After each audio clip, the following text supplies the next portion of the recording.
نبی کریم صلی اللہ علیہ وسلم کے بارے میں یہ بات کہتے ہوئے مجھے بڑی خوشی ہو رہی ہے۔ کیا مطلب؟ حضور صلی اللہ علیہ وسلم کا غلام بن جانا۔ کوئی حضور صلی اللہ علیہ وسلم کا غلام بن جائے، اللہ اس سے پیار کرتا ہے، اللہ کو وہ بہت اچھا لگتا ہے۔ کتنی اچھی بات ہے۔ یعنی ہمیں محنتوں سے وہ درجے نہیں مل سکتے جو نبی کی غلامی سے مل سکتے، تو ہم سچے غلام بن جائیں تو بیڑا پار۔ اللہ فرماتا ہے محبوب دیکھتے ہیں جب تم کھڑے ہوتے ہو اور نمازیوں میں تمہارے دورے کو۔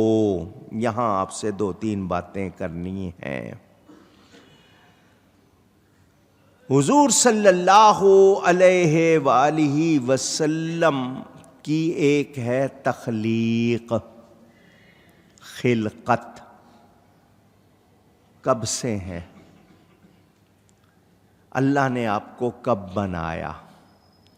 تو اس حوالے سے آپ لوگ سب سنتے رہتے ہیں، جانتے ہیں کہ ساری کائنات سے پہلے اللہ تعالیٰ نے اپنے ذاتی نور سے اپنے حبیب کے نور کو بنایا۔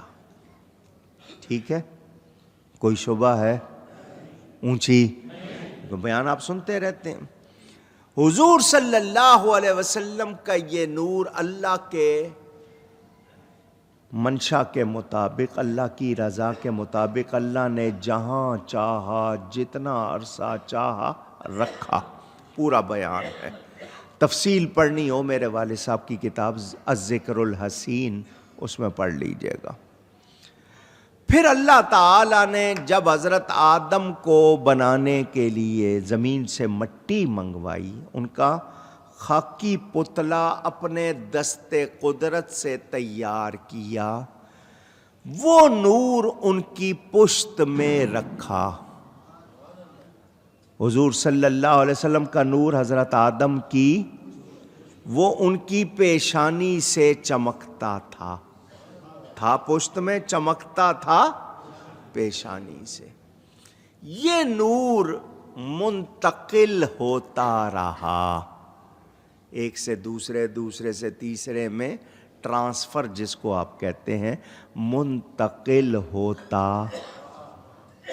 حضرت آدم کے 40ویں بیٹے حضرت شیس تھے جن کو نبوت ملی، ان میں آیا، ان سے حضرت نوح میں آیا، ان کی اولاد میں چلا، پھر حضرت ابراہیم میں آیا، پھر ان سے حضرت اسماعیل کو آیا، پھر یہ سفر کرتا رہا۔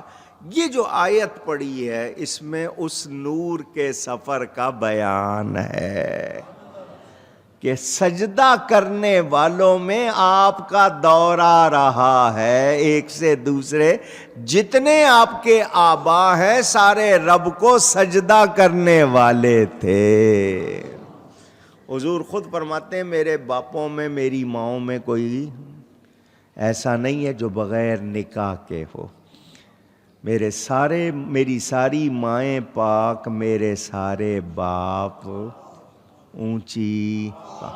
وَتَقَلُّبَكَ فِي السَّاجِدِينَ، حضرت آدم سے لے کر حضرت سیدنا عبداللہ تک یہ سارے کون ہیں؟ سارے پاک ہیں، سارے یہ حضور کا دورہ رہا ہے تو سجدہ کرنے والوں میں رہا ہے۔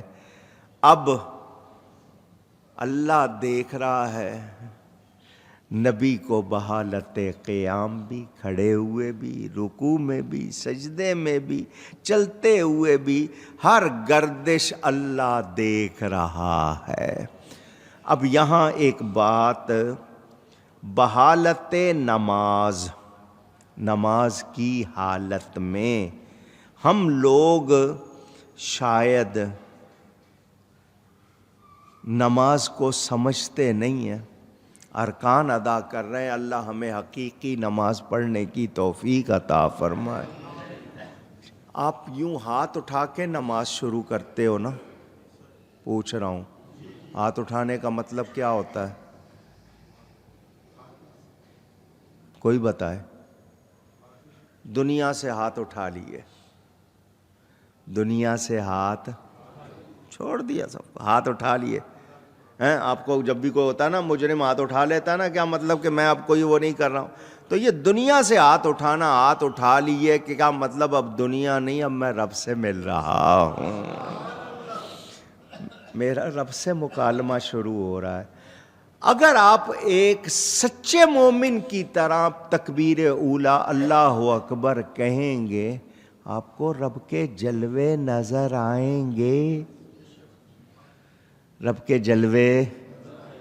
سیر شروع ہو جائے گی. اللہ اکبر کا آپ کی سیر شروع ہو گئی. کہاں کہاں کی سیر ہوگی؟ سچی نماز پڑھنے والوں سے پوچھو. وہ آپ جو نماز کے بعد سلام کرتے ہیں تو سلام کب کیا جاتا ہے؟ جب کہیں سے آتے ہیں تو سیر کر کے آئے ہیں نا، تو ہی آپ سلام کرتے ہیں. تو وہ سیر شروع ہو جاتی ہے. اس سیر کو ہم نہیں سمجھتے. حضور صلی اللہ علیہ وآلہ وسلم کے لیے یہ فرمانا کہ نمازیوں میں تمہارے دورے کو، تمہارے پھرنے کو کیا مطلب؟ محبوب ہم نے آپ کو نور بنایا اور آپ کے نور کو کن میں گھمایا؟ سارے وہ ہیں جو سجدہ کرنے والے. کون ہیں جو سجدہ کرنے والے؟ تو اب اس سے پتہ چلا کہ سجدے میں کوئی خاص بات ہے، سجدے میں کوئی خاص بات ہے. تو سجدہ اللہ کو کرنا، اللہ کے سوا تو کسی کو کرنا نہیں ہے. نہ عبادت کی نیت سے، نہ تعظیم کی نیت سے اللہ کے سوا کسی کو سجدہ نہیں کرنا. تو اس سجدے کی لذت کب ملے گی؟ اچھا اب میں کہہ رہا ہوں آپ کو جو محبت کی بات ہے پسند آئے رکھ لینا، ورنہ اس کو سمجھنے کی کوشش کرنا. کوئی سجدہ کر رہا ہو نا، اس کے لیفٹ سائڈ بائیں طرف کھڑے ہو جاؤ اور اس کو دیکھو جو سجدے میں ہے.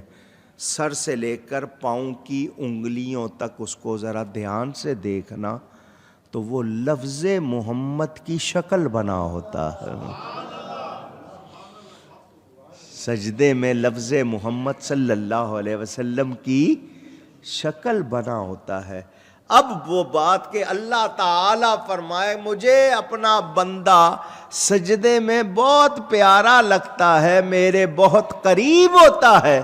کیوں؟ اس لیے کہ میرے حبیب کے نام کی شکل بن جاتا ہے.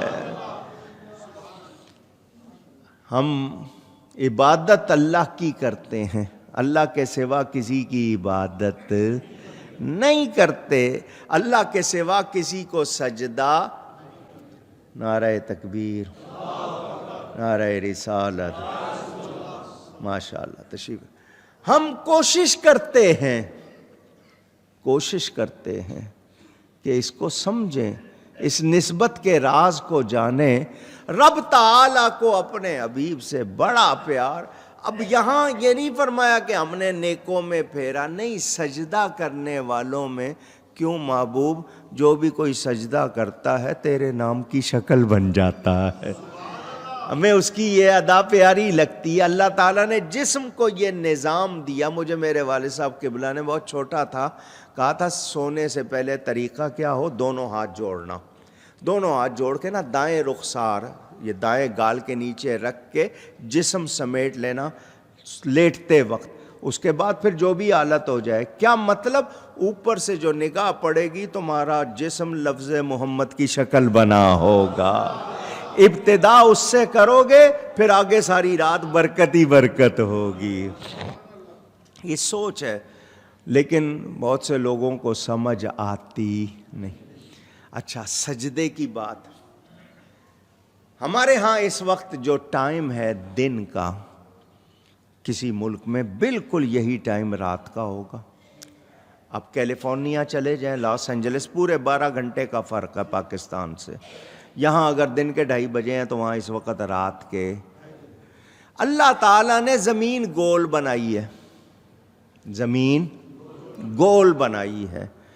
ہمارے ہاں مثلاً اس وقت ظہر کا ٹائم ہے، ایک وقت میں 5 نمازیں دنیا میں پڑھی جاتی ہیں. کہیں اس وقت کوئی ٹائم ہوا، کہیں کوئی ٹائم. ایک وقت میں 5 نمازیں، اور کوئی منٹ خالی نہیں ہے جب سجدہ نہ ہو رہا ہو. کوئی منٹ خالی نہیں ہے. آپ دنیا میں ٹائمنگ سارے دیکھ لیں گے, آپ کراچی میں ہی دیکھ لیں, سب جگہ ایک ہی وقت میں اذان ہوتی ہے.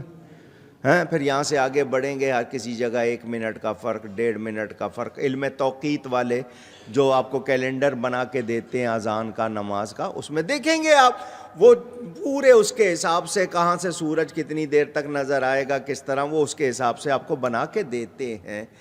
تو کوئی لمحہ خالی نہیں ہے جب سجدہ نہ ہو رہا ہو. اور حضور فرماتے ہیں قرۃ عینی فی الصلاۃ, میری آنکھوں کی ٹھنڈک نماز میں ہے. میں سوچ میں پڑ گیا, حضور نے نماز کے لیے کہا, روزے کے لیے نہیں کہا, زکوٰۃ کے لیے نہیں کہا, کسی اور نیکی کے لیے نہیں کہا, کہ میری آنکھوں کی ٹھنڈک نماز کے لیے کہا.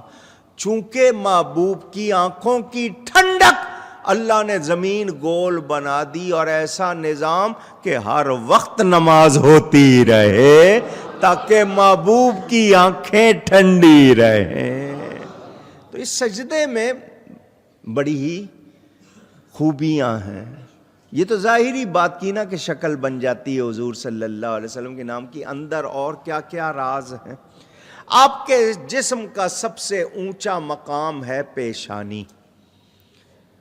آپ وہ زمین پر رکھ دیتے ہیں, سب سے اونچا مقام آپ کا یہ ماتھا ہے نا, فور ہیڈ, اس کو آپ زمین پہ رکھ کے کہتے ہیں سبحان ربی الاعلی, پاک ہے میرا رب سب سے اعلیٰ. جب آپ یہ کہتے ہیں تو کیا مطلب, کیفیت کیا ہوتی ہے کہ میرے جیسا پست کوئی نہیں تو جیسا بلند کوئی نہیں. تو جب آپ یہ کہتے ہیں اور دل سے کہتے ہیں, پھر آپ کو وہ بلندی ملتی ہے جو رب عطا کرتا ہے. اور وہ کیسی ہوتی ہے اس کا ہم پورا اندازہ آپ اسی سے دیکھ لیں, ہم جھکے ہوئے ہیں پھر ہمیں اٹھایا جاتا ہے یا نہیں اٹھایا جاتا. تو اللہ تعالیٰ سجدہ کرنے والوں کو شان دیتا ہے. ماتھے قیامت کے دن سجدہ کرنے والوں کے الگ چمک رہے ہوں گے, الگ چمک رہے ہوں گے. وضو کرنے والے, نماز پڑھنے والوں کے چہرے چمک رہے ہوں گے, ان کی پہچان ہو رہی ہوگی. نہیں, قبر میں جب آپ کو دفنا دیا جاتا ہے, مٹی ڈال دی جاتی ہے, تو فرشتے آتے ہیں, آ کے سوال کرتے ہیں. تو آپ کو جب اٹھاتے ہیں نا, اٹھ کے بیٹھ, تو آپ کہتے ہیں ٹائم کیا ہو گیا, میں نے ابھی نماز پڑھنی ہے. میں نے ابھی, جس کو عادت ہوگی نماز کی وہ کیا کہے گا, میں نے ابھی نماز پڑھنی ہے. اور جس نے نہیں پڑھی ہے وہ تو گھبرائے گا, ڈرے گا ان کو دیکھ کے. تو نماز جو سجدے کا خاص طور پر ذکر کیا ہے, یہ اپنی جبینیں سجدے سے آشنا کر لو. جن کی جبینیں سجدے سے آشنا ہو گئی, اللہ تعالی نے ان کو محترم کر دیا, ان کو شان والا کر دیا. وہ زمانے میں معزز ہو گئے, پھر ان کو کسی اور کے سامنے جھکنا نہیں پڑا. اور جو رب کے سامنے نہیں جھکتا, پھر اس کو بار بار جگہ جگہ جھکنا پڑتا ہے. کہاں کہاں اس کو کمپرومائز, مصالحت, مفاہمت کرنی پڑتی ہے. تو اللہ فرما رہا ہے وَتَقَلُّبَكَ فِي السَّاجِدِينَ, اے سجدہ کرنے والوں میں آپ کے دورے کو ہم دیکھ رہے ہیں.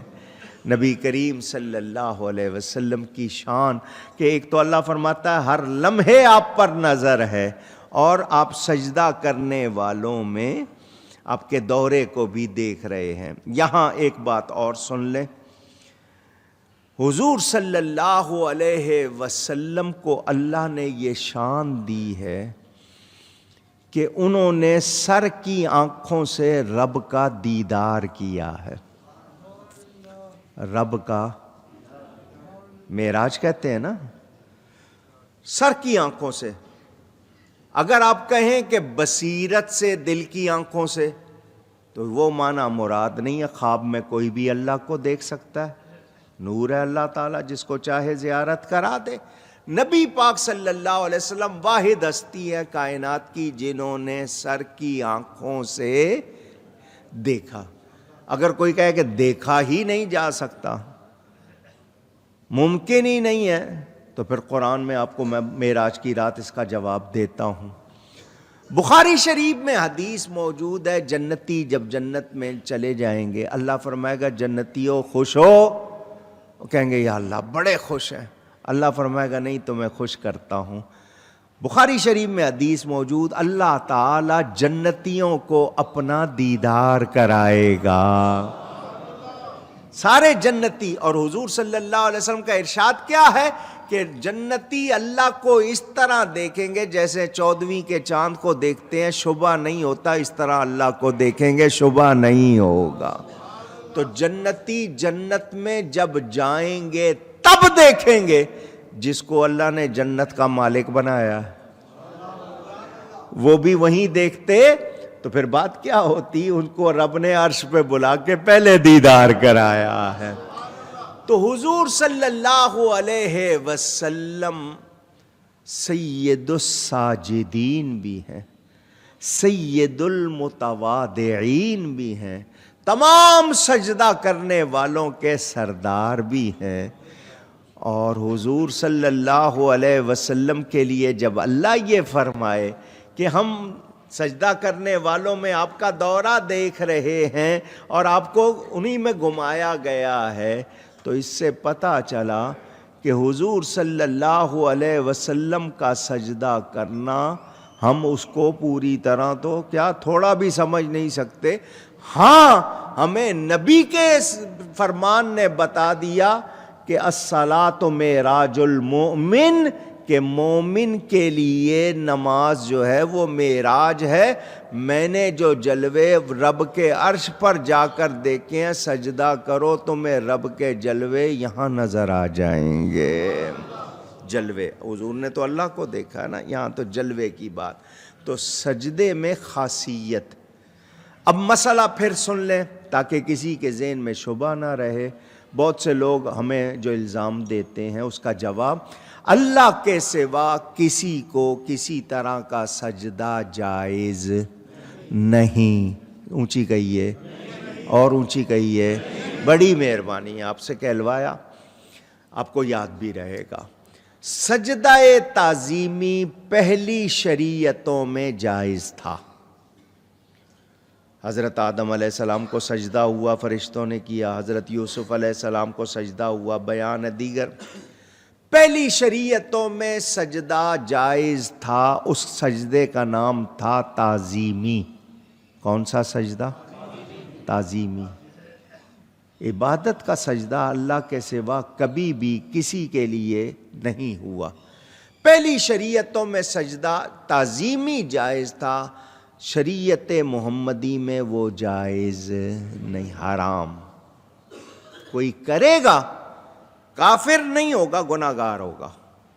سجدہ تعظیمی اگر کوئی کسی زندہ یا مردہ کو کرے گا کافر نہیں ہوگا، کیا ہوگا؟ پھر کہیے، ایک بار اور کہیے، آپ کو یاد ہو جائے۔ ہمارے ہاں قدم بوسی کی شکل کو بھی لوگ سجدہ کہنے لگ گئے اور فتوے لگا دیے قبر پجاری۔ اگر کوئی زندہ یا مردہ کو سجدہ کرے، کسی ہمارے عالم نے، خواہ وہ بڑا عالم ہو یا چھوٹا ہو، کسی نے بھی جائز نہیں کہا، سب اسی کو غلط کہیں گے۔ لازمی بات ہے جو سجدہ کر رہا ہے وہ عبادت کی نیت سے نہیں کر رہا، تعظیم کے لیے ہی کر رہا ہے نا، مسلمان ہے تو سجدہ کر رہا ہے۔ اگر وہ کر رہا ہے تو وہ تعظیمی کر رہا ہے، وہ کرنے سے وہ گناہگار ہوگا، مشرک نہیں ہوگا۔ میں نے آپ کو 50 مرتبہ سمجھایا، ماں کے قدم چومنا ایسا جیسے جنت کی چوکھٹ کو بوسہ دینا۔ اب 6 فٹ کا یا 5.5 فٹ کا بندہ ماں کے قدم چومنے کے لیے جھکے گا، ماں کا قدم 5 فٹ نہیں اٹھائے گا، جھکے گا تو شکل کیسی ہوگی؟ سجدے والی، مگر اس کی نیت سجدے کی نہیں ہے، قدم بوسی ہے۔ اب وہ شکل بن گئی، اس کو کوئی کہے کہ سجدہ ہو رہا ہے، تو میرے آقا نے پہلے اعلان فرما دیا، انما الاعمال بالنیات، اعمال نیتوں کے ساتھ ہیں۔ عملوں کا دار و مدار کس پر ہے؟ نیت پر ہے۔ تو نیت واضح ہو گئی، سجدے کی نہیں ہے تو اس پہ فتویٰ لگے گا۔ میں اس حوالے سے بہت ساری باتیں کر چکا ہوں، جو میں نے بات کرنی وہ یہ کہ عبادت کا سجدہ اللہ کے سوا کسی کے لیے کسی طرح ممکن، کوئی کرے گا تو مشرک ہوگا۔ تعظیم کی نیت سے کوئی کرتا ہے وہ حرام ہے، کرنے والا گناہگار ہوگا، مشرک۔ اور جو قدم بوسی کے لیے جھکا ہے، شکل سجدے کی ہو گئی، اس کو سجدہ کہا جا سکتا نہیں۔ یہ مسئلہ بار بار کیوں بیان کرتا ہوں؟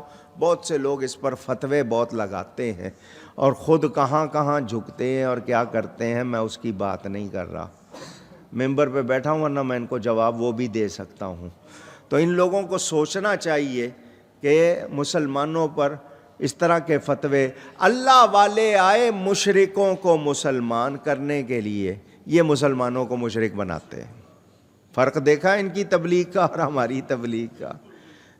تو یہ خام خواہ، اور آپ کو میں نے حدیث سنائی ہے کہ کوئی شخص کافر یا مشرک نہ ہو اور اس کو کافر مشرک کہا جائے تو کہنے والا مشرک کافر ہو جاتا ہے۔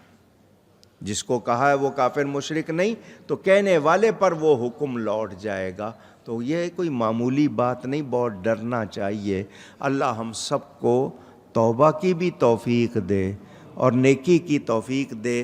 حضور صلی اللہ علیہ وسلم کے نسب کا بیان بھی اس میں آ گیا کہ حضور جتنوں میں آئے اللہ کا نور منتقل ہوتا رہا۔ میرے نبی کے سارے باپ پاک ہیں، ساری مائیں پاک ہیں، سارے اللہ کو سجدہ کرنے والے، ان میں کوئی بھی مشرک پلید ہوتا ہے۔